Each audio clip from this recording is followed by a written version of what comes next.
नमस्कार। आज आपको सुनाने जा रही हूँ मालती जोशी जी द्वारा लिखित कहानी जागी आँखों का सपना। मम्मी, आज स्कूल में नेहा मिली थी।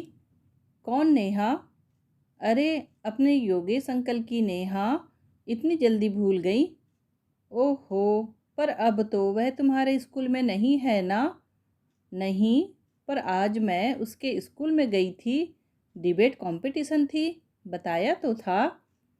हाँ, और उसमें तुम्हारा नंबर नहीं आया। मम्मी, मैं तुम्हें यह भी बता चुकी हूँ। सॉरी। हाँ, तो नेहा के बारे में क्या कह रही थी? यही कि वह आज स्कूल में मिली थी, बहुत उदास थी। क्यों? योगेश अंकल शादी कर रहे हैं। बुनते बुनते एकाएक अन्नू की उंगली फिसल गई और दाएं हाथ की सलाई बाईं हथेली में घुस गई। अपने रुमाल को उस जगह पर दबाकर कितनी देर तक अन्नू जड़वत बैठी रही। अंकल शादी कर रहे हैं तो इसमें रोने की क्या बात है? नकुल ने भोला सा सवाल पूछा। स्टूपिड, अंकल की शादी का मतलब समझता है? घर में नई माँ आ जाएगी। नई माँ यानी कि स्टेप मदर, समझा? निधि ने बुद्धू भाई के सिर पर चपत लगाते हुए कहा। ओह, नकुल की समझ में जैसे सब कुछ आ गया। तो फिर अंकल शादी क्यों कर रहे हैं? करनी पड़ती है बेटा, बच्चों की नानी ने कहा। घर में बेटी है, उसे देखने वाला तो कोई चाहिए कि नहीं? उसकी दादी है तो। दादी क्या सब दिन बैठी रहेगी? फिर वह अकेले कैसे पार पाएगा? क्यों, हमारी मम्मी भी तो हमें पाल रही है, सब कुछ अकेले संभाल रही हैं। निधि ने कहा। जब मम्मी औरत होकर इतना सब कुछ कर सकती हैं तो अंकल को क्या परेशानी है? वे तो पुरुष हैं। यही तो फर्क है बेटा, नानी ने नितांत दार्शनिक अंदाज में कहा। मर्द और औरत में यही तो अंतर होता है। बाप मर जाता है तो माँ, बाप और माँ दोनों की जिम्मेदारी उठा लेती है। पर माँ मर जाती है तो बाप भी बाप नहीं रहता, पराया हो जाता है। बस भी करो अम्मा, तुम भी पता नहीं कहाँ का राग अलापने लगती हो। अन्नू एकदम फट पड़ी। फिर उसी सुर में बच्चों को डांटते हुए बोली। जाओ तुम लोग, होमवर्क नहीं हो तो जाकर सो जाओ। सुबह तुम्हें जगाते जगाते मेरा आधा घंटा खर्च हो जाता है।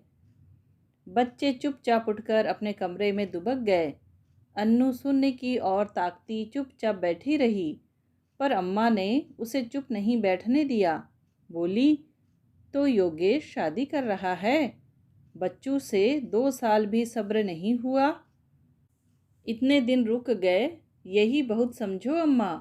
उनकी माँ तो 2 महीने भी रुकने के लिए तैयार नहीं थी। वह तो कब से जमीन आसमान एक किए थी।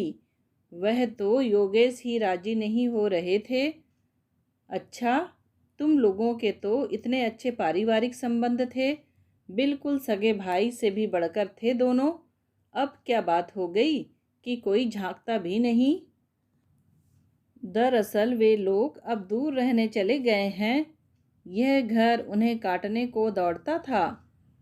वह तो ठीक बात है, उस घर में वाकई दिल नहीं लगता होगा, मगर फिर भी घर बदलने से क्या संबंध बदल जाते हैं?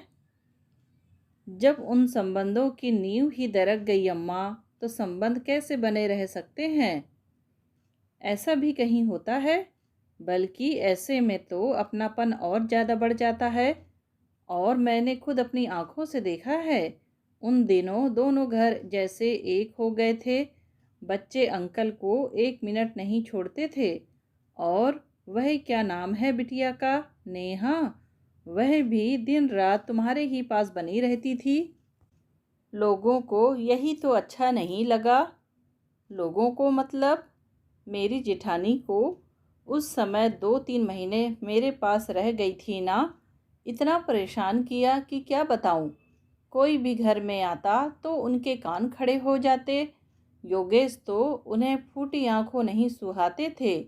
दिन रात बच्चों के कान भरती थी। कहती कि इन्हीं की वजह से तुम्हारे पापा मरे हैं। बच्चे तो बच्चे ही हैं। ताव में आकर 2-4 बार बदसलूकी कर बैठे। तब से योगेश का आना बंद ही हो गया। अपमान सहने के लिए भला कौन आएगा। तेरी जिठानी को बैठे बिठाए यह क्या सूझी। पता नहीं उनके दिमाग में क्या फितूर था। 24 घंटे जैसे मुझ पर पहरा देती रहती। उनका वश चलता तो मुझे अंधेरी कोठरी में दफन कर देती। पर बच्चों को पालने के लिए नौकरी तो ज़रूरी थी, इसलिए मेरे बाहर जाने पर रोक नहीं लगा सकी। पर टोका टाकी से बाज नहीं आई। जरा अच्छे से तैयार हुई नहीं कि शुरू हो जाती। बहुत पहन ओढ़ लिया बहू, अब जरा सलीके से रहा करो, तुम्हें बच्चे पालने हैं। अरे वाह अरे बुढ़िया, खुद के बालों में चांदी भर गई है, फिर भी सिंगार पटार कम नहीं हुआ और मेरी बेटी को कोसती है। उन्हें हक है अम्मा, भगवान ने उनका श्रृंगार बरकरार रखा है तो वे करेंगी ही। अरे खूब करे, पर दूसरों को तो बख्श दे, उनके पीछे क्यों पड़ी रहती है। यह तो जमाने का दस्तूर है अम्मा। मैं तुम्हारी अपनी हूँ, इसलिए तुम्हें बुरा लगता है, पर औरों के वक्त तो तुम भी चुप नहीं रही। फूफा जी की मृत्यु के बाद जब बुआ जी घर आई थी, तब की बात याद है। तुम और चाची मिलकर उनका कितना मखौल उड़ाया करती थी। अम्मा चुप हो गई। बाजी इस तरह पलटती देखकर उन्हें उबासियां आने लगी और घड़ी की ओर देखकर वे सोने चल दी। अन्नू को अच्छा ही लगा। इस चर्चा को अब और देर तक झेल पाना उसकी बर्दाश्त से बाहर था। एक बात के निकलते ही दूसरी सैकड़ों बातें याद आने लगी थी और सब की सब उतनी ही टीस देने वाली थी। सबसे ज़्यादा याद आ रही थी योगेश की माँ, जो कभी अन्नू के सेवा भाव से गदगद रहा करती थी। वही अन्नू अब उनकी आँख की किरकिरी बन गई थी। उन दिनों अन्नू को एक पुरुष की कमी बेहद खलने लगी थी। बीसियों काम थे जो उससे नहीं संभल रहे थे। पेंशन के कागज निकलवाने थे, बीमे की कार्रवाई करनी थी, खातों का नामांकन बदलवाना था, टेलीफोन, गैस आदि में भी अपना नाम लिखवाना था। इन सब के लिए दफ्तरों के सैकड़ों चक्कर काटने होते थे।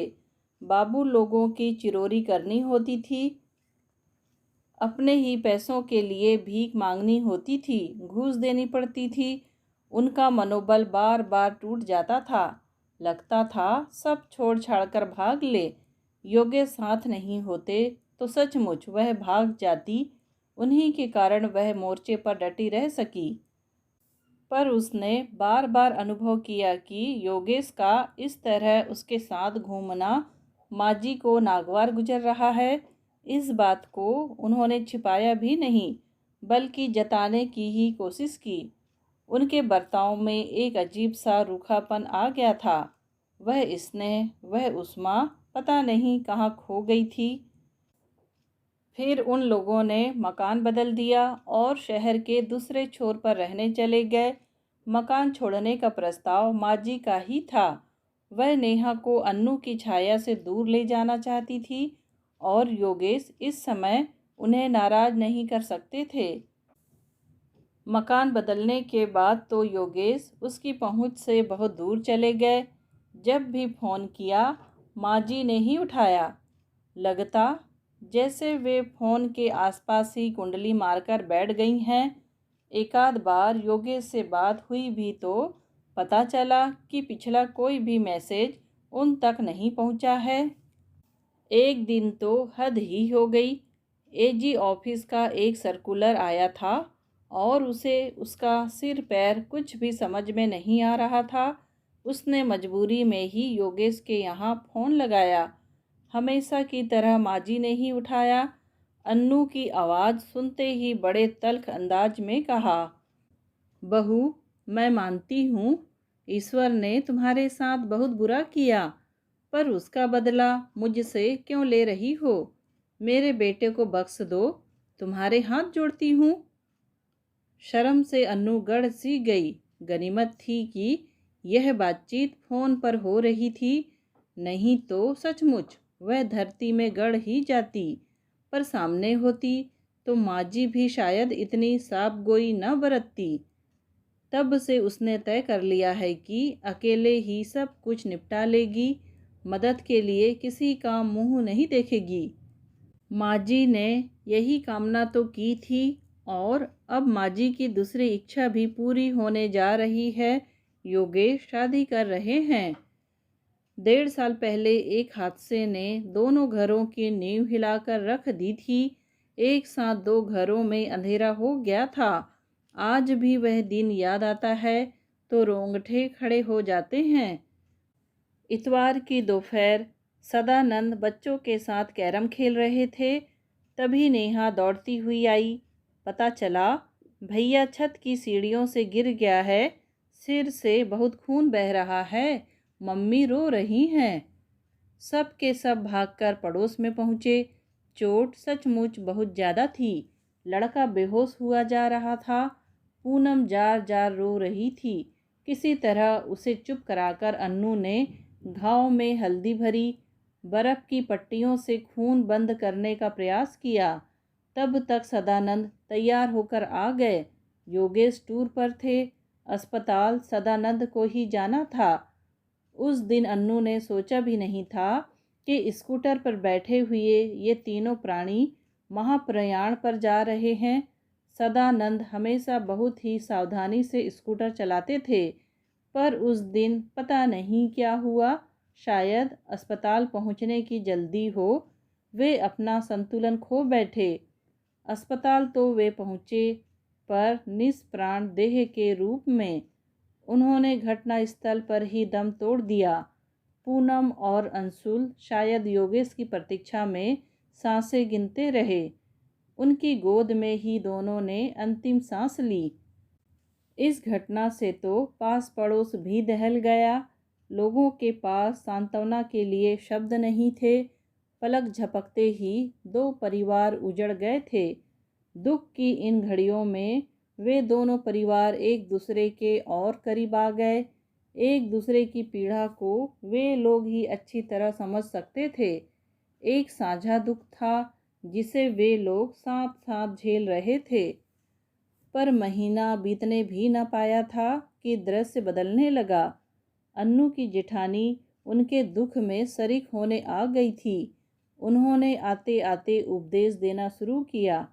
देखो बहू, भैया थे तब की बात और थी, पर अब पराए मर्द का इस तरह मुंह उठाए जब तब आ जाना अच्छा नहीं लगता।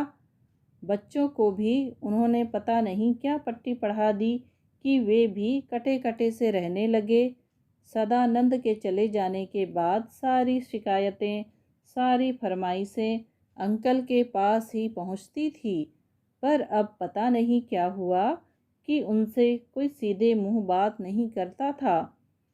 धीरे धीरे उनका घर आना कम होता गया, पर अन्नू को तो पग पग पर उनकी ज़रूरत पड़ती थी। जब तब उनके घर जाना पड़ता था। वहाँ उनकी माता जी डेरा डाले पड़ी थी। किसी जमाने में वह अन्नू की घोर प्रशंसक थी। अक्सर ही उसकी पूनम से तुलना की जाती और अन्नू 20 ही निकलती। पर वक्त के साथ सब कुछ बदल गया था। मरने वाली स्वर्गवासी होकर सद्गुणों की खान बन गई थी और अन्नू के हिस्से आई थी उपेक्षा, अवज्ञा और अपमान। अन्नू को तो यह सब स्वीकार करने में ही महीने लग गए कि सदानंद अब इस दुनिया में नहीं है। वह पेंशन के लिए भाग दौड़ कर रही थी, बीमे के कागजों पर दस्तखत कर रही थी, पर यह सब मशीनी ढंग से हो रहा था। मन के भीतर कहीं वह अपने को सदानंद के साथ ही पाती थी। यह साथ ही उसका सबल था। और उन्हीं दिनों योगेश की माँ और उसकी जेठानी जैसे लोग पता नहीं क्या क्या कल्पना कर बैठे थे कि सोचने में भी शर्म आती थी। उसे योगेश से सहानुभूति जरूर थी, और क्यों न होती। उस दुख को उस वज्रपात को उसने भी तो झेला था। उससे ज़्यादा योगेश की पीड़ा को कौन समझ सकता था। फिर योगेश के साथ तो दोहरा हादसा हुआ था। इकलौता बेटा भी चला गया था। अंशुल का गोरा गदबदा चेहरा याद आते ही मन आज भी कैसा हो जाता है। उसे माटी को सौंपते हुए योगेश के हाथ किस कदर कांपे होंगे, मन कितना रोया होगा। शोक की उस कातर घड़ी में और कौन था जो उनके दुख को समझता, उनके घावों को सहलाता। पर वहीं शायद थोड़ी भूल हो गई। 4-5 महीने बाद अन्नू की एक अंतरंग सहेली ने कहा था, अच्छा होगा अगर तुम दोनों अपने दुख बांट लो। एक दूसरे की पीड़ा को तुम ही लोग ठीक से समझ सकोगे, उसके साथ न्याय कर सकोगे।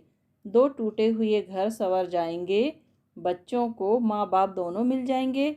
इससे अच्छी बात और क्या हो सकती है। सुनकर अन्नू एकदम चौंक पड़ी थी। इस तरह से तो उसने कभी सोचा ही नहीं था, पर शायद दूसरों ने सोच लिया था। तभी तो उसकी जेठानी ने उस पर चौकी पहरे बिठा रखे हैं। यही डर तो है जो योगेश की माँ को बदहवास किए हुए है। इसके बाद तटस्थ भाव से उसने इस विषय पर जब भी गौर किया, वह मन ही मन ग्लानि से भर उठी। लगा कि ऐसा अगर सचमुच हो गया तो बच्चे क्या सोचेंगे, लोग क्या कहेंगे। उसके बाद क्या वह बच्चों के सामने सिर उठा सकेगी, पड़ोसियों से आंखें मिलाकर बात कर सकेगी, परिजनों के उपहास का सामना कर सकेगी। अब तो योगेश नई शादी कर रहे हैं, चलो यह अच्छा ही हुआ। मन का यह विकल्प तो दूर हो जाएगा। मेहरा लोगों की सुनीता की शादी थी। इन दिनों अन्नू ने तो ऐसे समारोहों में जाना ही छोड़ दिया था। पर मेहरा लोगों की बात अलग थी। वे उसके सबसे पुराने पड़ोसी थे। पिछले 10-12 सालों का साथ था। उन लोगों ने हमेशा बड़े भाई भाभी की भूमिका निभाई थी। वहाँ न कहने की गुंजाइश ही नहीं थी। मिसेज मेहरा ने साफ कह दिया था, अगर तुम शादी में नहीं आई तो मैं ज़िंदगी भर तुमसे बात नहीं करूँगी। और जाना भी कहाँ था, कॉलोनी के ग्राउंड में ही तो रिसेप्शन था। पर वहाँ तक जाने की, लोगों का सामना करने की अन्नू में हिम्मत नहीं थी। फिर अम्मा ने समझाया कि एक ही बात को पकड़कर बैठ जाओगी तो कैसे काम चलेगा। जो बीत गया सो बीत गया। कल को तुम्हारी भी बच्चों की शादी होगी। तुम अगर किसी के यहाँ नहीं जाओगी तो तुम्हारे यहाँ कौन आएगा। अपने बच्चों की शादी की अन्नू को चिंता नहीं थी। उसमें अभी कम से कम 10 साल बाकी थे। पर वह मेहरा दंपत्ति को नाराज नहीं कर सकती थी। उनके इस परिवार पर असंख्य उपकार थे। हर अच्छे बुरे वक्त में उन्होंने अन्नू का साथ दिया है। पहले वाली बात होती तो अन्नू इस शादी में अहम भूमिका निभाती। मिसेज मेहरा के साथ शॉपिंग करवाती, रात रात जागकर सबको मेहंदी लगाती, लेडीज संगीत में अपनी आवाज़ का जादू बिखेरती, निमंत्रण पत्रों पर अपने सुंदर अक्षरों में नाम पते लिखती। पर 2-4 मेहमानों को अपने घर पर ठहराने के अलावा वह कोई मदद नहीं कर सकी। उन्हीं लोगों के इसरार करने पर उसे जल्दी तैयार भी होना पड़ा। नहीं तो उसका इरादा था कि देर रात जाएगी और दुल्हन को तोहफा पकड़ाकर लौट आएगी। मिसेज मेहरा की बात भी रह जाएगी और भीड़ का सामना भी ना करना पड़ेगा। वह जिस समय पहुंची, पंडाल लोगों से अटा पड़ा था। जगमग रोशनी, लहराती साड़ियाँ, झिलमिल गहने, लकदक सूट, महकते परफ्यूम, थिरकता संगीत और खाने की सुगंध। एक अरसे बाद अन्नू इन सब से दो चार हो रही थी। उसे लग रहा था कि इस माहौल में अगर और 2-4 घंटे रहना पड़ा तो उसे गस आ जाएगा। तभी बैंड की आवाज़ पास आती सुनाई दी। बारात शायद मोड़ तक आ पहुंची थी। दरवाजे पर लगने से पहले नाच का एक दौर तो होना जरूरी था। फिर दरवाजे पर ये लोग घंटा भर लगा देंगे। उस समय तो बारातियों का जोश सबाब पर होता है। उन्हें देखने के लिए पंडाल करीब करीब खाली हो गया। केवल कुछ बड़ी बूढ़ियां बैठी रह गई। बड़ी देर बाद अन्नू ने खुलकर सांस ली और आंखें मूंदकर कुर्सी की पीठ पर टिक गई। तभी पीछे से एक आहट सी हुई। हेलो। उसने चौंक कर सिर उठाया। योगेश थे। यहाँ बैठ सकता हूँ? यह भी कोई पूछने की बात है।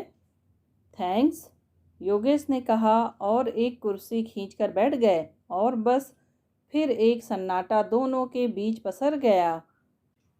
अन्नू सोच रही थी, ऐसी अनहोनी भी क्या कभी संभव थी? सुबह की चाय पर, शाम के नाश्ते पर या रात के खाने पर, जब भी दोनों परिवार साथ में होते, अन्नू और योगेश ही चहकते रहते। सदानंद तो हमेशा से गंभीर स्वभाव के थे। पूनम भी कम ही बोलती थी। अच्छी खासी ग्रेजुएट थी, पर घर गृहस्थी और बच्चे इन्हीं में लिपट कर रह गई थी। रोज का अखबार तक नहीं देखती थी। इसीलिए पुरुषों की महफिल में उसकी बोलती बंद हो जाती थी। उन दिनों पिकनिक हो या पार्टी, शादी हो या सिनेमा, सभी जगह सब लोग साथ ही जाते थे। बातें थी कि ख़त्म ही नहीं होती थी। और आज बात करने का सिरा नहीं मिल रहा था। नेहा कैसी है? बड़ी देर बाद उसने पूछा। माँ जी ठीक हैं, यहीं पर है ना? माँ जी बिल्कुल ठीक हैं, यहीं पर हैं। और नेहा भी आपकी दुआ से ठीक ही है। साथ लाए होंगे ना? हाँ, अकेले आने का तो सवाल ही नहीं था।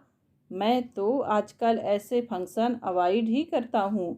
पर मेहरा जी इतनी दूर इनवाइट करने आए। फिर मैंने सोचा कि इसी बहाने नेहा भी सबसे मिल लेगी। आप लोगों को बहुत याद करती है, खासकर आपको। उसे देखे एक अरसा हो गया। सो तो होगा ही। आपने तो हमारे गरीब खाने पर ना आने की कसम खा रखी है ना? आपने घर भी तो इतनी दूर ले रखा है। महानगरों में लोग फ़ोन से भी हालचाल पूछ लेते हैं। कौन? अन्नू ने तड़पकर योगेश की ओर देखा, पर उनके चेहरे पर कोई प्रतिक्रिया नहीं थी। शायद उन्हें उस हादसे की खबर ही नहीं थी, इसलिए फिर उसने भी जिक्र नहीं किया। बोली, यहाँ उल्हाना मैं आपको भी तो दे सकती हूँ। आप भी तो अरसे से घर नहीं आए और ना कभी फ़ोन ही किया। आप कहें तो मैं रोज़ आ सकता हूँ, मेरा तो रास्ता ही उधर से है। पर मुझे लगा कि मेरा आना लोगों को, खासकर बच्चों को अच्छा नहीं लगता है।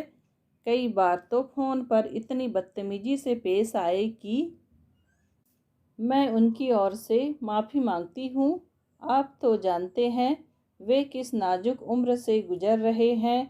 खासकर उन दिनों तो वे बहुत ही भावुक हो उठे थे। अपने आप ही उटपटांग कल्पनाएं करने लगे थे, किसी की भी बातों में आ जाते थे। मैं भी उन दिनों अपने दुख में इतनी डूब गई थी कि बच्चों का ध्यान ही न रहा। यह भी याद नहीं रहा कि यह हादसा इनके साथ भी हुआ है। इनके भी सिर से बाप का साया उठ गया है। अब तो खैर मैं भी संभल गई हूँ, बच्चे भी समझदार हो गए हैं और बहुत शर्मिंदा हैं। खासकर निधि तो कई बार पछतावा जाहिर कर चुकी है। उसकी आखिरी बात शोर में ही डूब गई, क्योंकि लोग अंदर आने लगे थे। बाहर मिलनी की रस्म हो रही थी। दूल्हे को मंडप में लाया जा रहा था। तभी भीड़ को चीरते तीनों बच्चे दौड़ते हुए आए। नेहा आते ही आंटी से लिपट गई। नकुल योगेश की बाहों में झूल गया और निधि अंकल से सट कर खड़ी हो गई। तब अन्नू को याद आया कि योगेश को नई शादी की बधाई देना तो भूल ही गई, पर बच्चों के सामने उसे खुद ही संकोच हो आया। 2 दिन बाद ही शायद शनिवार था। शाम के 7 भी नहीं बजे थे कि दरवाजे की घंटी बजी। अन्नू हैरान थी कि शनिवार की शाम बच्चे इतनी जल्दी कैसे लौट आए। दरवाज़ा खोलकर देखा तो सामने योगेश खड़े थे, साथ में नेहा, और नेहा के हाथ में छोटा सा बैग।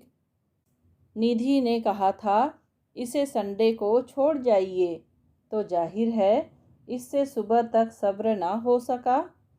अरे, यह तो आपने बहुत अच्छा किया।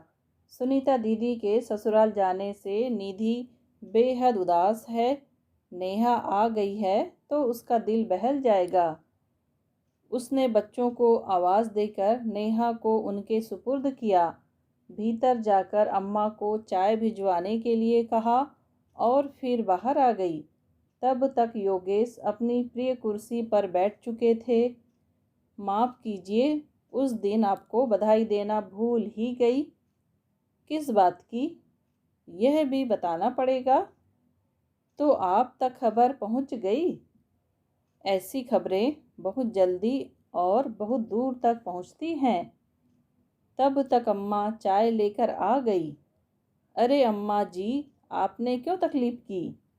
कोई बात नहीं बेटा, मैंने सोचा इतने दिनों बाद आए हो तो मैं भी थोड़े हाल चाल पूछ लूँ।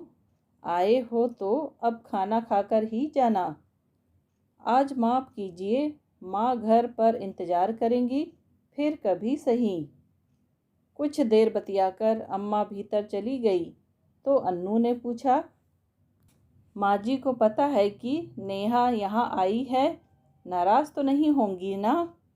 अरे, मैं उनकी बातों को माइंड नहीं करता। सटिया गई हैं, एक बात पकड़ लेती हैं तो छोड़ती नहीं। थैंक गॉड, आज उन्होंने कोई बखेड़ा नहीं किया। अब क्यों करेंगी? अन्नू ने सोचा। अब तो खतरे वाली कोई बात ही नहीं है, बल्कि अब तो नेहा जितनी देर बाहर रहे अच्छा है।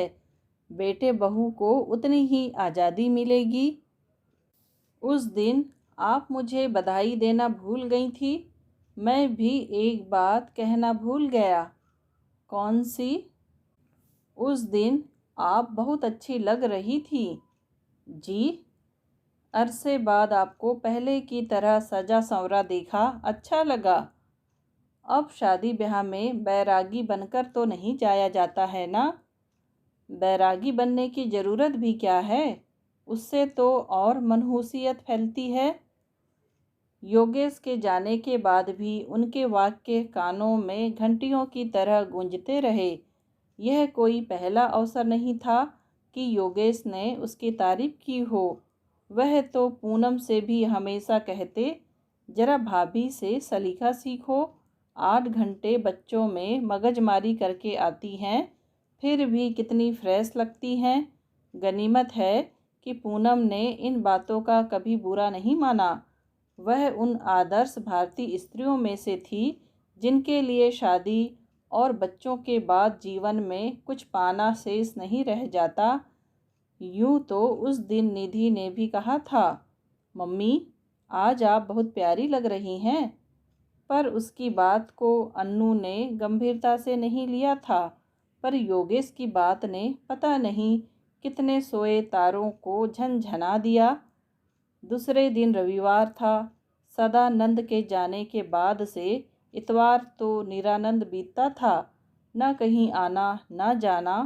बहुत हुआ तो शाम को जाकर हफ्ते भर की सब्जी ले आती। बाकी समय घर पर ही कट जाता।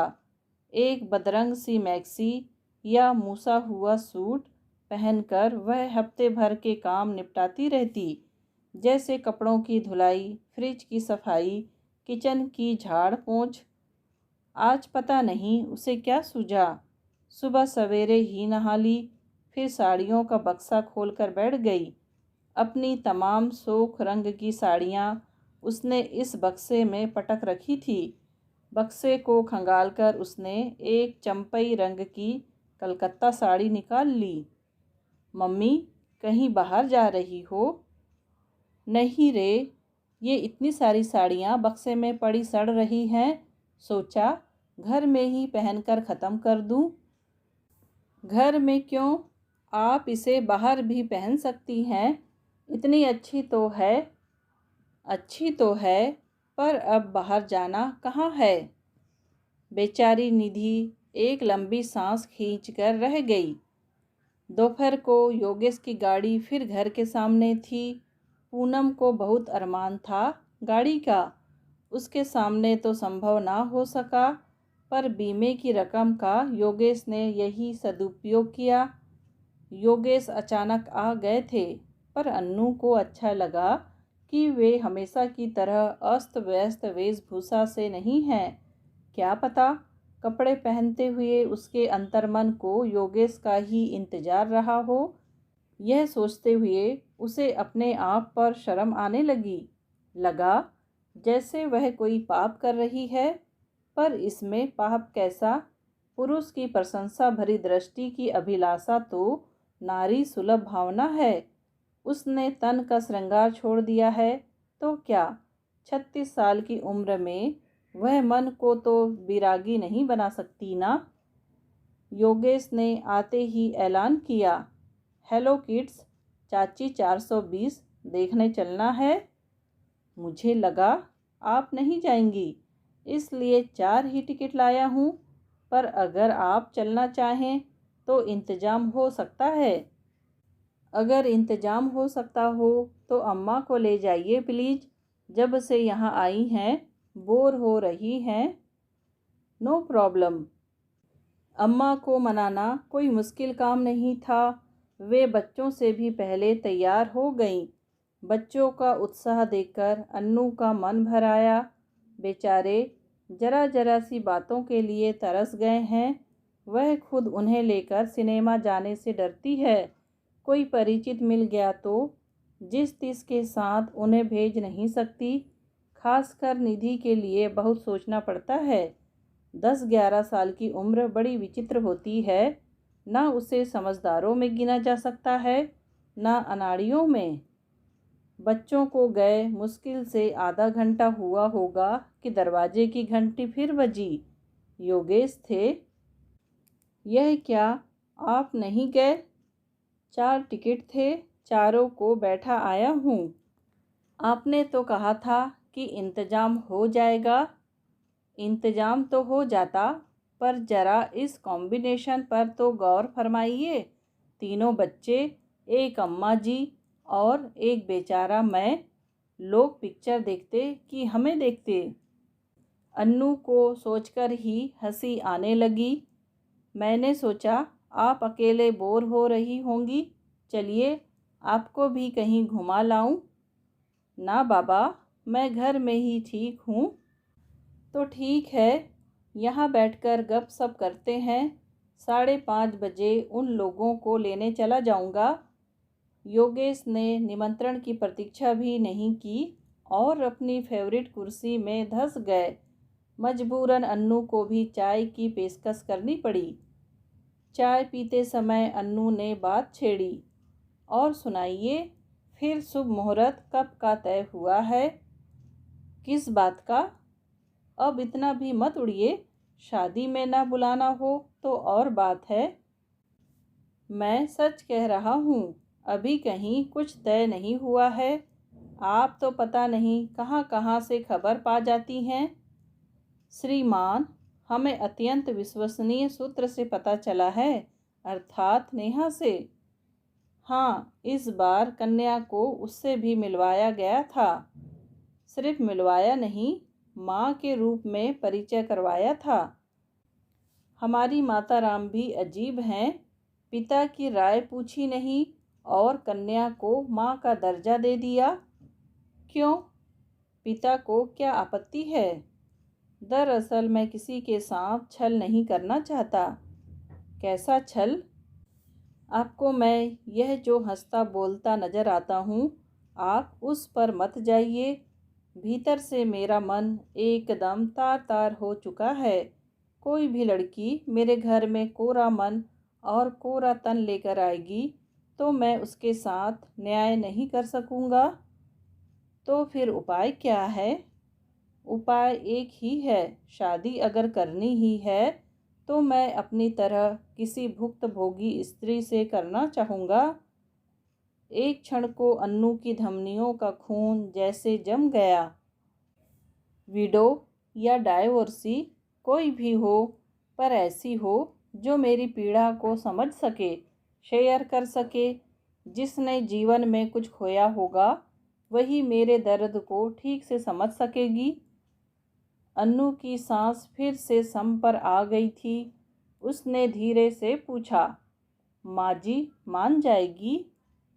यही तो परेशानी है। माँ को मनाना ही सबसे टेढ़ी खीर है।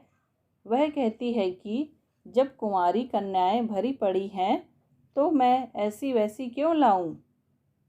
अन्नू के मन में एक सूल सा चुभा। मतलब अब वह भी ऐसी वैसी औरतों की श्रेणी में आ गई है। माँ जी ने चाहे जो भी कहा हो, पर उसके सामने बोलते हुए योगेश को कुछ तो सावधानी बरतनी चाहिए। फीकी हंसी के साथ उसने कहा, माँ जी ठीक ही कहती हैं। इतनी बेचारी बिन ब्याही बैठी हुई हैं, आपके बहाने कम से कम एक का उद्धार तो हो जाएगा। तभी योगेश एकदम उठ खड़े हुए। 5:30 हो गए, चलना चाहिए। अन्नू ने राहत की सांस ली। यह चर्चा उसकी बर्दाश्त से बाहर जा रही थी। बच्चों के लिए कापियाँ खरीदनी थी, इसलिए वह रास्ते में ही रुक गई। स्टेशनरी की दुकान से बाहर आ रही थी कि बगल वाले जनरल स्टोर में योगेश नज़र आ गए। आप सामान लेने इतनी दूर आते हैं? हाय हेलो के बाद उसने पूछा। पुरानी दुकान में ही आना अच्छा लगता है। वैसे भी मेरा तो यह रोज का रास्ता है। आप क्या सीधे कॉलेज से आ रही हैं? बच्चों ने कब से लिस्ट थमाई हुई है। एक बार घर पहुंच जाती हूं तो दोबारा निकलने का मन नहीं करता, इसलिए आज मैं भी दफ्तर से चला आ रहा हूं। आइए ना, कहीं बैठकर चाय पीते हैं। नहीं, अब घर चलूँगी। पहले ही बहुत देर हो चुकी है। आप ना तो मुझे घर पर चाय के लिए बुला रही हैं, ना यहाँ मेरा निमंत्रण स्वीकार कर रही हैं। यह तो कोई अच्छी बात नहीं है ना। अच्छा, चाय ना पीना चाहें तो चलिए, सामने वाली दुकान में जूस या लस्सी पीते हैं। अन्नू ने देखा, सामने दुकान क्या, एक गुमटी थी। वहाँ बैठकर लस्सी पीने की तो वह कल्पना ही नहीं कर सकती। बीसियों लोग तो सामने से निकलते हैं, पता नहीं कब किसकी नज़र पड़ जाए। चलिए चाय ही पीते हैं, उसने हथियार डालते हुए कहा। योगेश के साथ नीलकमल में प्रवेश करते हुए उसे अजीब सा लग रहा था। वह बीसियों बार यहाँ आ चुकी है, पर वह माहौल दूसरा था। तब सदानंद साथ हुआ करते थे। तब होटल में आने का मतलब होता था हंसी खुशी के 4 पल बटोरना, और अब कुर्सी पर बैठने के बाद भी वह सहज नहीं हो पाई थी। चौकस नज़रों से आसपास का मुआयना कर रही थी। उसे लग रहा था कि होटल के वेटर्स उसे पहचान गए हैं। योगेश को साथ देखकर पता नहीं क्या सोच रहे हैं। इस स्नैक्स में क्या लेंगी? मीनू कार्ड उसके सामने सरकाते हुए योगेश ने पूछा। आप अपने लिए कुछ मंगा लीजिए, मैं तो बस एक कप कॉफ़ी लूँगी।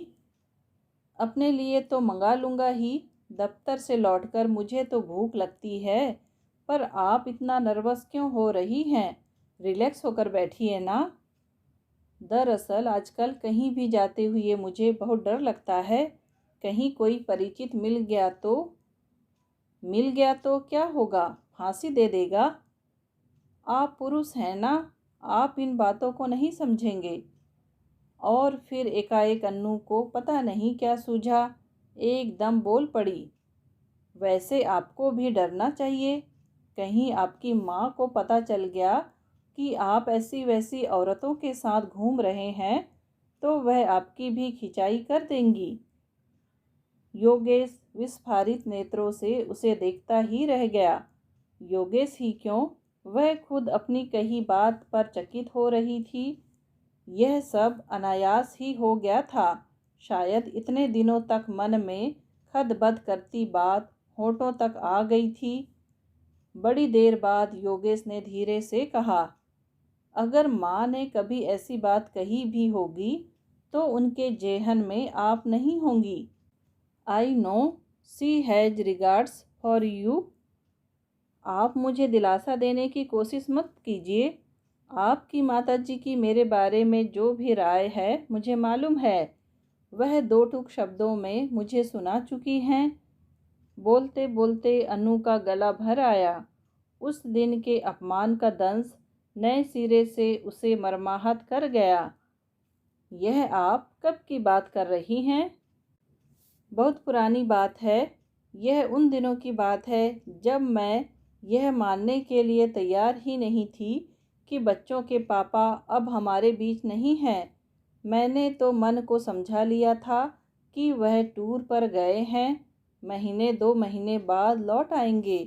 जिस समय मैं खुद को ऐसे भ्रम से बहलाए हुए थी, आपकी माँ ने मुझसे कहा, उफ, मुझे याद करते हुए शर्म आ रही है। और अन्नू के तो टप टप आंसू गिरने लगे। ओह गॉड, इसलिए आपने हम लोगों से संबंध तोड़ लिए थे। और मैं समझ रहा था कि आप ही बताइए, क्या पति के मरते ही औरत बाजारू हो जाती है? फिर उसके हर क्रियाकलाप को शंका से क्यों देखा जाता है? उस पर हर क्षण चौकी पहरे क्यों बिठाए जाते हैं? मेरा ईश्वर जानता है कि मैंने यह कभी नहीं चाहा था कि मेरा हरा भरा संसार उजड़ जाए। पर जब वह अघट घट ही गया तो उसका सामना तो करना ही था, बाहर निकलना ही था, लोगों से मिलना ही था। अकेली होती तो नींद की गोलियां खाकर सो जाती, पर मेरे पास 2 बच्चे थे, उन्हें तो पालना ही था ना। Sorry, very sorry. योगेश हर वाक्य पर कहते रहे और अन्नू अनवरत बोलती चली गई। अरसे बाद उसके संयम का बांध टूटा था। अब भावनाओं के आवेग को रोकना असंभव था। बाहर निकलकर योगेश ने अत्यंत विनम्र होकर पूछा, आप बहुत अपसेट हो रही हैं। क्या घर तक अकेले जा सकेंगी? इजाज़त हो तो मैं साथ चलूं? अन्नू ने बिना कुछ कहे पहले तो अपनी काइनेटिक स्टार्ट की, फिर कसेले स्वर में कहा, आप घर की बात कर रहे हैं, मुझे तो ज़िंदगी के उस छोर तक अकेले जाना है। आप कब तक मेरा साथ देंगे? रात भर अन्नू ठीक से सो ना सकी। दर्द से सिर जैसे फटा जा रहा था। सुबह 5 बजे के बाद तो बिस्तर में लेटना भी भारी लगने लगा। वह उठी और सीधे नल के नीचे बैठ गई। देर तक नहाती रही, तब जाकर जी हल्का हुआ। बरामदे में खड़ी होकर बाल सुखा ही रही थी कि फ़ोन की घंटी बजी। हेलो, कौन? अन्नू जी बोल रही हैं। जी हाँ, आप कौन? जी, मैं योगेश बोल रहा हूँ। अरे वाह, इन योगेश जी के लिए मैं अन्नू जी कब से हो गई। फिर अन्नू को याद आया कि इधर उसने भाभी कहना लगभग छोड़ दिया है, पर नाम शायद पहली बार लिया था। आपको नींद से तो नहीं जगाया ना? अभी अभी नहाकर निकली हूँ। मैं रात भर सो नहीं सका। इंतज़ार करता रहा कि कब सुबह हो और कब मैं आपसे कल शाम के लिए माफ़ी मांगूं। ओह, इट्स ऑल राइट। दरअसल उस दिन सुनीता की शादी में आपसे अरसे बाद मुलाकात हुई। बड़ा अच्छा लगा। मन में जैसे उदासी की एक परत हट गई। इसके बाद जब भी आपसे बातें हुई, मन बड़ा रिफ्रेश हो गया। इसीलिए जब कल आप मिली तो थोड़ी देर आपके पास बैठने का मोह हो आया। But I am so sorry. मैंने कहा ना, उस बात को भूल जाइए। यह कोई भूलने वाली बात है? बल्कि मैं सारी रात अपने को गालियां देता रहा। इंसान हमेशा अपने दुख को ही बड़ा करके देखता है। कल जब आपकी बात सुनी तो लगा आप तो दोहरी लड़ाई लड़ रही हैं। एक तो अपने भीतर के खालीपन से जूझ रही हैं, दूसरे घर परिवार और समाज की कुत्सित नज़रों को झेल रही हैं। एक औरत होकर आप जिस दिलेरी से ज़िंदगी का सामना कर रही हैं, मैं तो दंग रह गया। अन्नू चुप। अब इस बात का कोई जवाब भी क्या दे। क्या मैं शाम को थोड़ी देर के लिए आ सकता हूँ? जी। अन्नू चौंक पड़ी, पर उधर शायद किसी उत्तर की प्रतीक्षा थी भी नहीं, क्योंकि फ़ोन रख दिया गया था। शायद उसके मौन को ही स्वीकृति समझ लिया गया था, क्योंकि शाम को योगेश हाजिर हो गए थे। साथ में नेहा थी और ढेर सारा खाने का सामान। यह क्या है? बच्चों का टिफ़िन, ताकि आप बच्चों के खाने को लेकर परेशान ना हों और इत्मीनान से बैठ सके। लेकिन खाना तो बन चुका है। घर में बच्चों की माँ होने का यही तो सुख है। बेचारी नेहा तो दादी के आसरे है। जब मर्जी आती है, जो मर्जी आती है बनाती हैं, वह भी एहसान जताकर। आज तो कौन से स्वामी का प्रवचन सुनने गई हैं। जाते समय मैंने यूं ही पूछ लिया कि कब लौटोगी, तो भड़क गई। बोली, तुम्हारी गृहस्थी का भार ढोते ढोते तो मेरा धर्म कर्म भी छूटा जा रहा है। तो स्वामी प्रणवानंद जी आए हुए हैं। सामने वाली मिश्रा आंटी के साथ अम्मा भी वहीं गई हैं। अब इन लोगों की उम्र कोई गृहस्थी करने की थोड़े ही है। इन्हें अपना पूजा पाठ करने दीजिए। आप खाना बनाने के लिए किसी को रख क्यों नहीं लेते? मैं तो रख लूँ, पर वह किचन में किसी को घुसने दे तब तो। इस मामले में हमारी अम्मा बड़ी कोऑपरेटिव हैं। 3 रंग की 3 बहुएं हैं, वे सब से निभा ले जाती हैं। हमारी माता राम ने तो एडजस्ट करना सीखा ही नहीं है। घर में उनका एक छत्र शासन रहा है। यहाँ जब भी आती थी तो पूनम को परेशान कर देती थी। वह बेचारी मेरे पास शिकायत करती तो मैं ही उसे डांट देता था। अब खुद भुगत रहा हूँ तब पता चल रहा है। अब तो एक ही उपाय है, एक अच्छी सी बहू ले आइए। माँ भी खुश, माँ का बेटा भी खुश, बेटे की बेटी भी खुश। इसलिए तो आया हूँ। मतलब, आपने कल कहा था कि मुझे तो ज़िंदगी के उस छोर तक अकेले जाना है। आप कब तक मेरा साथ देंगे? इस प्रश्न का उत्तर उसी समय देना चाहता था, पर हिम्मत नहीं पड़ी। वैसे भी ना तो वह माहौल मुनासिब था, न जगह। इसलिए आज आपके प्रश्न का उत्तर दे रहा हूँ। मैं साथ देने के लिए तैयार हूँ, जहाँ तक आप चाहें। अन्नू को तो जैसे सांप सूंघ गया। सूने घर में इस तरह के प्रणय निवेदन की उसने कभी कल्पना भी नहीं की थी। बड़ी देर बाद उसके मुंह से कांपती सी आवाज़ निकली, योगेश जी, आप होश में तो हैं ना? कल तक नहीं था, इस समय अपने पूरे होशो हवास में हूँ। अब मेरी समझ में आ रहा है कि माँ का लाया हुआ कोई भी रिश्ता मेरे गले से क्यों नहीं उतरता। बेवकूफ़ों की तरह एक के बाद एक प्रस्ताव नकारता चला जा रहा हूँ। यह तो अब पता चला है कि मेरे सब कॉन्शंस में इतना बड़ा, इतना अहम प्रपोजल छिपा बैठा था। इसीलिए दूसरे सारे प्रपोजल बेमानी लग रहे थे। अन्नू तुरंत ही उनके प्रस्ताव का कोई ठोस उत्तर दे देगी, ऐसी आशा तो योगेश ने भी नहीं की थी। पर वह सामने से उठकर चली जाएगी, ऐसा भी नहीं सोचा था। उन्होंने स्वयं को बहुत अपमानित अनुभव किया। मन तो हुआ वह भी उठकर चले जाए, पर नेहा के लिए मजबूरन बैठे रहे। जैसे ही अंधेरा हुआ, बच्चों का रेला शोर मचाता हुआ भीतर आया। वह तुरंत उठ खड़े हुए।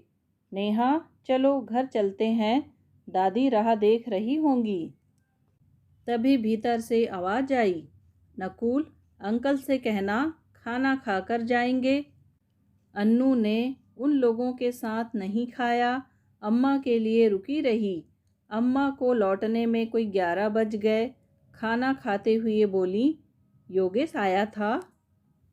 तुम्हें किसने बताया? घर में पाँव देते ही सिगरेट की गंध नाक में भर गई थी, इसी से अंदाज लगाया। अम्मा, तुम्हें तो सीआईडी में भर्ती होना था, चूल्हे चौके में बेकार ज़िंदगी बर्बाद करती रहीं। आजकल बहुत आने लगा है ना? कहाँ तो साल भर तक शक्ल भी नहीं दिखाई थी और अब इतना प्यार उमड़ रहा है। अम्मा, मैं किसी को बुलाने तो जाती नहीं, पर घर आए मेहमान का स्वागत तो करना ही पड़ता है। 2 घड़ी पास बैठकर बात भी करनी पड़ती है। तुम्हें तो मालूम है दोनों घरों में कितने अच्छे संबंध रहे हैं। बिटिया भी हम लोगों से बहुत हिली हुई है, जिद करती है तो आ जाते हैं। सो तो ठीक है, पर जरा संभल कर रहा करो। पुरुषों का कोई भरोसा नहीं होता, खासकर ऐसे पुरुषों का। ऐसे पुरुषों का मतलब? अच्छा बता, पूनम को गए कितने दिन हो गए? 1 साल 10 महीने 13 दिन। अरे वाह, तूने तो जैसे उंगलियों पर हिसाब लगा रखा है। यह हिसाब पूनम के लिए नहीं है अम्मा। तुम शायद भूल गई कि उसकी मृत्यु मेरी जिंदगी भी सूनी करके चली गई है। जानती हूँ रे, वह हादसा क्या भूलने की चीज़ है। उसके लिए तो मैंने अपने ठाकुर जी को आज तक माफ़ नहीं किया। ऐसे अंधे हो गए थे कि उन्हें मैं नज़र नहीं आई। मेरे सामने मेरे जवान जहान दामाद को उठाकर ले गए, मेरी बिटिया की दुनिया उजाड़ कर रख दी। थोड़ी देर तक एक अजीब सी चुप्पी छाई रही, पर 5 मिनट बाद ही अम्मा पुनः अपनी रौ में आ गई। बोली, मैं इसीलिए कह रही थी बेटे कि बीवी को मरे 2 साल हो चले हैं। ऐसे भूखे प्राणी बहुत खतरनाक होते हैं, उनसे बचकर रहना चाहिए। आदमी की नीयत समझते देर नहीं लगती। ऐसे में पुरुषों का तो कुछ नहीं बिगड़ता, औरत बदनाम हो जाती है। अन्नू कुछ देर तक मन ही मन शब्दों को तौलती रही, फिर हिम्मत करके बोली, अम्मा, योगेश मुझसे शादी करना चाहते हैं। अम्मा मुंह बाए बेटी को देखती रहीं। तुम्हें अच्छा नहीं लगा ना? घबराओ मत, मैंने अभी हाँ नहीं की है। तुम्हारी मर्जी के खिलाफ मैं कुछ करूँगी भी नहीं। बेटे, तुम्हारा घर फिर से बस जाए तो मुझसे ज़्यादा खुशी और किसे होगी। सुबह शाम ठाकुर जी से मेरी यही रार चलती है, इसीलिए शायद यह पसीजे हैं। पर बेटे, सवाल अब मेरी मर्जी का नहीं है। पहले अपने बच्चों से पूछ लो, फिर कोई कदम उठाना। बच्चों का मन बड़ा नाजुक होता है, एक बार अगर गांठ पड़ गई तो उम्र भर खोल नहीं पाओगी। अम्मा, इस उम्र में अगर मैंने शादी की तो बच्चों के लिए ही करूँगी। उनकी मर्जी के बगैर तो कुछ करने का सवाल ही पैदा नहीं होता। चलो, राम जी ने बात बिगाड़ी थी, अब वह ही सुधार देंगे। सबके सुख दुख की चिंता उन्हीं को तो है, अम्मा ने कहा और गदगद होकर हाथ जोड़ लिए। इसके बाद मुलाकातों का सिलसिला बढ़ता ही गया। अब योगेश घर पर कम आते थे। अक्सर वह दोनों काम पर आते आते रास्ते में ही टकरा जाते थे। यह अनायास ही होता था, ऐसा भी नहीं है। कई बार तो योजनाबद्ध तरीके से होता था। फिर वे लोग किसी कॉफ़ी शॉप में, जूस बार में या पार्क में बैठ जाते थे। अब अन्नू को लोगों का उतना खौफ नहीं रह गया था, पर उसने अभी योगेश के प्रस्ताव पर पूर्ण स्वीकृति की मुहर नहीं लगाई थी। हर बार बच्चों का बहाना करके टाल जाती थी। दरअसल अभी वह बच्चों से पूछने का साहस नहीं जुटा पाई थी। अम्मा ने उसकी तरफ से वकालत करने की पेशकश की थी, पर उसे लगा यह बच्चों के साथ अन्याय होगा। जो कुछ कहना सुनना है यह खुद करेगी। इस बीच उसने बच्चों के बारे में उसकी जो योजनाएं थी योगेश को समझा दी थी। इस शादी के बाद भी बच्चे अपने पिता का नाम ही चलाएंगे। उन्हें अपने चाचा ताऊ के यहाँ जाने की पूर्ण स्वतंत्रता होगी। वैसे वे लोग बुलाएंगे, इसकी उम्मीद बहुत कम थी। बच्चों की पेंशन उनके खाते में जमा होती रहेगी और उनके बालिग होने तक उसमें कोई हाथ नहीं लगाएगा। बच्चों की पढ़ाई का, निधि की शादी का खर्च वह खुद उठाएगी, ताकि बच्चे अपने को पराश्रित ना समझे। उसकी नौकरी जारी रहेगी और शादी के बाद 6 महीने तक वह अपना क्वार्टर हैंड ओवर नहीं करेगी। पर यह तो बात की बात थी। पहले तो 2 मुख्य बाधाएं पार करनी थी। अन्नू के बच्चे और योगेश की माँ। इनकी हाँ के बिना तो वह एक कदम भी आगे बढ़ने को तैयार नहीं थी। बच्चों की परीक्षाएं समाप्त हो गई थी। सबका घूमने का मन हो रहा था, इसलिए शाम को पार्क का प्रोग्राम बन गया। बच्चे तो पहुंचते ही झूलों पर नंबर लगाने के लिए दौड़ पड़े। अन्नू और योगेश एक एकांत कोना देखकर घास पर बैठ गए। बच्चों से बात हुई। बैठते ही योगेश ने प्रश्न किया, नहीं अभी नहीं, आज ही तो पेपर्स ख़त्म हुए हैं, कल परसों बात करूँगी। आप बताइए, आपने माँ जी से पूछ लिया है? नहीं, और पूछने का इरादा भी नहीं है। क्यों?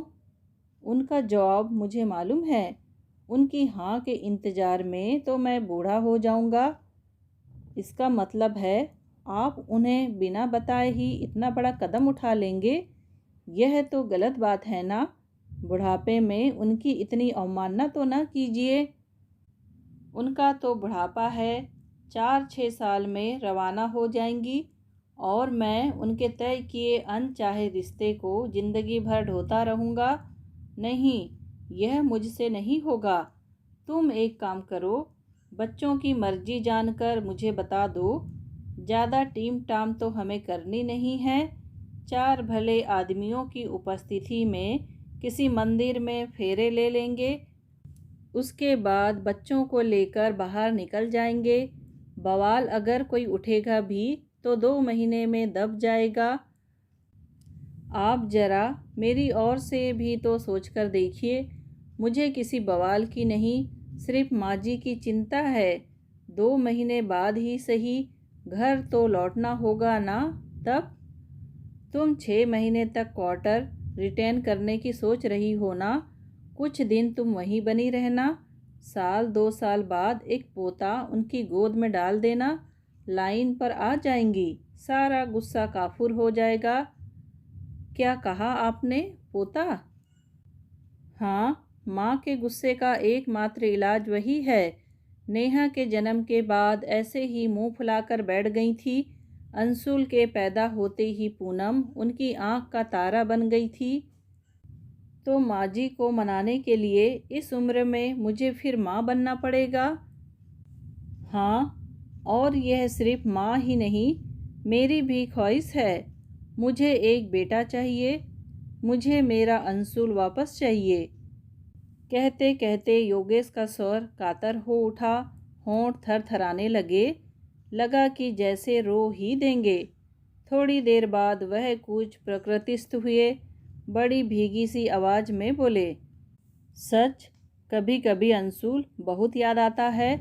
तब मैं सारी सारी रात सो नहीं पाता हूँ। इतना तो मैं कभी पूनम को भी याद नहीं करता।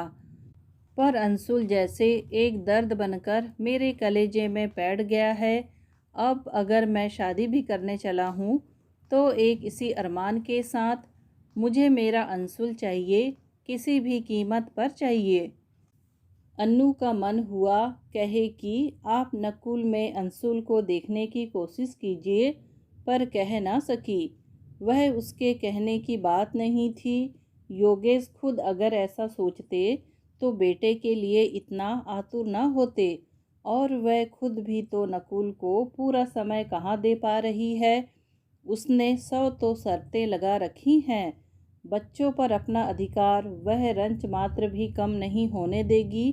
तो फिर सामने वाले का दोष क्या है? बड़ी देर बाद थरथराती आवाज़ में अन्नू ने पूछा, क्या यह शादी के लिए अनिवार्य शर्त है? इसे शर्त मत कहो अन्नू, यह मेरा अनुरोध है, इच्छा है, अरमान है, सपना है। I want him back again. मैं शायद आपका यह अनुरोध, आपका सपना पूरा नहीं कर सकूंगी। क्यों? आपको शायद पता नहीं है, मेरा ऑपरेशन हो चुका है। ओ गॉड, मेरे दोनों बच्चे सिजेरियन हुए हैं, इसीलिए नकुल के बाद मैंने ऑपरेशन करवा लिया था। पूनम भी इस बात को जानती थी, आपके सामने शायद कभी जिक्र ना चला हो। ऐसा भी नहीं है कि यह ऑपरेशन डेडलाइन हो, आजकल तो इसे सुधारा भी जा सकता है। क्या पता, लेकिन अब मैं उस संभावना के लिए तैयार नहीं हूँ। इस उम्र में एक और बच्चा पैदा करके बच्चों को मैं भावनात्मक त्रिकोण में उलझाना नहीं चाहती। ओ गॉड, यह क्या हो गया? योगेश ने दोनों हथेलियों में अपना चेहरा ढांप लिया। कितनी देर तक वह उसी तरह सिर झुकाए, मुंह छुपाए बैठे रहे। अन्नू समझ गई कि उसका सामना करने की उनमें हिम्मत नहीं है। यह भी समझ गई कि दोनों के बीच जो कुछ था वह शेष हो चुका है। फिर उसी ने साहस जुटाया, उनके कंधे पर हौले से हाथ रखकर बोली, योगेश, अपने को संभालिए, अभी कुछ नहीं बिगड़ा है। माँ जी की मर्जी से एक अच्छी सी बहू ले आइए और घर चलाइए। ईश्वर आपका अंशुल आपको ज़रूर लौटा देगा। मेरी चिंता छोड़ दीजिए, मैं मज़े में हूँ। जीवन में पाने योग्य जो भी था मैंने पा लिया है। अब किसी चीज़ की कामना नहीं है। नेहा की ओर से भी आप निश्चिंत हो जाइए, मेरा घर उसके लिए हमेशा खुला रहेगा। हम लोग अच्छे दोस्त थे और रहेंगे। Now relax. लौटते समय पिछली सीट पर बच्चे चहक रहे थे, पर सामने की सीट पर दोनों प्राणी खामोश बैठे थे। अन्नू ईश्वर को मन ही मन धन्यवाद दे रही थी कि अब तक उसने बच्चों के सामने यह बात नहीं उठाई थी, नहीं तो आज उन्हें मुंह दिखाने के काबिल नहीं रहती। गाड़ी से उतरकर बच्चे तो टाटा बाय बाय करते रहे, पर वह सीधी घर में चली आई। उसने एक बार पीछे मुड़कर देखने की भी ज़रूरत नहीं समझी। बरामदे में अम्मा के साथ सामने वाली मिसराइन बैठी थी। आंखें मिचमिचाकर सड़क को घूरते हुए उन्होंने पूछा, यह आपकी बगल वाले शुक्ला जी हैं ना? हाँ, अब साकेत में रहने लगे हैं। इनकी शादी हो गई? हमारे भैया पूछ रहे थे। उनकी 35 साल की बिटिया कुंवारी बैठी है। तो अपने भाई साहब से कहिए फ़ौरन अर्जी लगा दें। वहाँ रोज़ के फ़ोटो चले आ रहे हैं। करता धरता उनकी माता राम ही हैं। जाकर उन्हीं की चरण वंदना कीजिए, शायद आपकी भतीजी के भाग्य खुल जाएं। मिसराइन ने पता पूछा तो अन्नू ने तत्परता से पेन निकालकर पता भी लिख दिया। वह अनुभव कर रही थी कि इस बीच अम्मा की खोजी नज़रें बराबर उसे घूर रही हैं। उनसे बचने के लिए वह फौरन अपने कमरे में चली गई। इस समय उसे निपट एकांत की ज़रूरत थी, पर अम्मा को चैन कहाँ। जैसे तैसे अपनी सहेली को विदा करके वे भी कमरे में चली आई। अन्नू तकिए में मुंह छिपाकर लेटी थी। उसके सिर पर प्यार से हाथ फेरते हुए उन्होंने हौले से पुकारा, अन्नू बेटे। इतनी देर से अन्नू अपने ऊपर मुश्किल से काबू किए हुए थी। माँ का स्नेहिल स्पर्श पाते ही वह बिखर गई। माँ की गोद में सिर रखकर देर तक रोती रही। घुटी घुटी सिसकियों के साथ अम्मा को सारा इतिहास बताती रही। रुलाई का आवेग थोड़ा थमने के बाद वह उठकर बैठ गई और भीगे स्वर में बोली, यह मुझे क्या हो गया था अम्मा? क्यों मैं अपना तमाशा बनाने पर तुली हुई थी? तुम्हारी कोई गलती नहीं है बेटे, अम्मा ने उसके सिर पर हाथ फेरते हुए कहा। पहल तो उसी ने की थी, अब हिम्मत नहीं जुटा पा रहा है, कायर कहीं का। कायर वह नहीं है अम्मा, मैं हूँ। मैं उनकी फरमाइश पूरी नहीं कर सकती, इसीलिए पीछे हट गई हूँ। इससे क्या फ़र्क पड़ता है? अगर वह सचमुच तुम्हें चाहता है तो हाथ बढ़ाकर रोक भी तो सकता था। और अगर उसे सिर्फ बेटे की चाह थी तो दर्जनों रिश्ते आ रहे थे, उन्हीं में से एक को ब्याह लेता, बुढ़िया भी खुश हो जाती। तुमसे प्यार का नाटक रचाने की क्या ज़रूरत थी? अच्छे भले जी रहे थे हम लोग, बेकार में तूफान खड़ा कर दिया। शुक्र करो अम्मा कि तूफान उठने से पहले ही दब गया और किसी को पता नहीं चला। ऐसा तुम सोचती हो, पर लोगों के पास आंखें हैं जो देखती है, दिमाग है जो अटकलें लगाता है। तुम्हें क्या लगता है कि मिस्राइन के सचमुच कोई बहाने लायक भतीजी है? वह तो तुम्हें टोह रही थी। सच, उस समय उस योगेश पर ऐसा ताव आ रहा था कि बस सामने होता तो ऐसी लानत मलामत करती कि नानी याद आ जाती। अब जाने भी दो अम्मा, सबकी अपनी मजबूरियां होती हैं। अरे वाह, यह कौन सी मजबूरी है कि आदमी अपनी ब्याहता को घर भी नहीं ला सकता? मान लो तुम माँ बनने लायक होती तो क्या यह गारंटी दे सकती थी कि पहले पहल बेटा ही होगा? बेटी भी तो हो सकती थी। फिर क्या बेटे के इंतजार में इसी घर में रखेल बनकर पड़ी रहती? छी अम्मा, अब बस भी करो। सुनने में भी अच्छा नहीं लग रहा है ना? पर यह शख्स तुम्हें ऐसी ही जिंदगी देने वाला था। अपनी माँ को सब प्यार करते हैं, सब इज्जत देते हैं, पर माँ के लिए कोई बीवी को देश निकाला नहीं देता। इसीलिए कहती हूँ कि वह परले दर्जे का कायर है। चलो, जो कुछ हुआ अच्छा ही हुआ। ऐसे डरपोक और ढुलमुल आदमी के साथ घर बसाने से अच्छा है अकेले ज़िंदगी गुजार दो। ईश्वर की कृपा से तुम अपने पैरों पर खड़ी हो, किसी की मोहताज नहीं हो। यही समझ लेना कि एक बुरा सपना था। वह सपना ही था अम्मा, पर चलो, इस बहाने एक आदमी की औकात का पता चल गया। दोस्तों, कहानी सुनने के लिए आपका धन्यवाद। कहानी पसंद आई हो तो प्लीज़ लाइक, शेयर और सब्सक्राइब ज़रूर कीजिए।